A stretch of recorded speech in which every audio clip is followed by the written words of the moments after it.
सुप्रभात बच्चों, आज हम अर्थालंकार के बारे में चर्चा करेंगे। जब शब्दों के अर्थ के कारण काव्य में सौंदर्य और चमत्कार पैदा होता है तो वहाँ अर्थालंकार होता है। ये काव्य रचना के सौष्ठव में विशेष योगदान देते हैं। इनके द्वारा कविता का आंतरिक सौंदर्य और भी स्पष्ट हो जाता है। वैसे तो काव्य में हजारों अर्थालंकार हैं, लेकिन हम पाठ्यक्रम में आए अर्थालंकारों के बारे में ही चर्चा करेंगे। इसलिए हम सबसे पहले लेते हैं उपमा अलंकार। उपमा का अर्थ होता है समानता।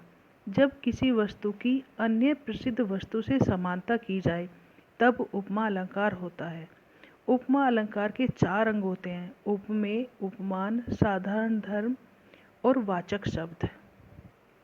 इसमें वर्णित वस्तु उपमेय और समानता की जाने वाली वस्तु उपमान कहलाती है। समानता बतलाने वाला गुण साधारण धर्म और तुलनावाचक पद वाचक पद कहलाता है। इस अलंकार में अधिकतर सा, सी, से, सम, सरिस, ज्यों आदि वाचक पद आते हैं। जैसे हाय फूल सी कोमल बच्ची, हुई राख की ढेरी। इसमें बच्ची उपमेय, फूल उपमान, सी वाचक शब्द और कोमल साधारण धर्म है, अतः यहाँ उपमा अलंकार हुआ। नंबर 2, रूपक अलंकार। जहाँ रूप और गुण की अधिक समानता के कारण उपमेय में उपमान का अभेद अर्थात आरोप किया जाता है, वहाँ रूपक अलंकार होता है। इसमें उपमेय और उपमान को बिल्कुल एक मान लिया जाता है। जैसे चरण कमल बंदो हरि राई। इस काव्य पंक्ति में भगवान के चरण बिल्कुल कमल के फूल के समान मान लिए गए हैं, अतः यहाँ रूपक अलंकार हुआ।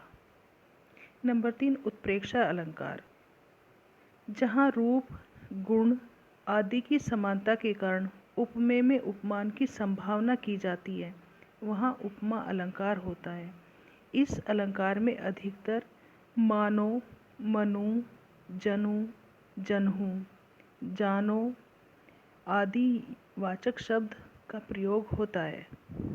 जैसे पाहुन जो आए हो गाँव में शहर के, मेघ आए बड़े बंठन के संवर के।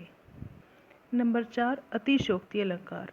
जहाँ पर किसी वस्तु या बात का खूब बढ़ा चढ़ाकर उल्लेख किया जाता है, वहाँ अतिशयोक्ति अलंकार होता है। यह प्रशंसा इतनी बढ़ जाती है कि वह लोक सीमा का उल्लंघन कर जाती है। जैसे हनुमान की पूंछ में लगन न पाई आग, लंका सिगरी जल गई, गए निशाचर भाग।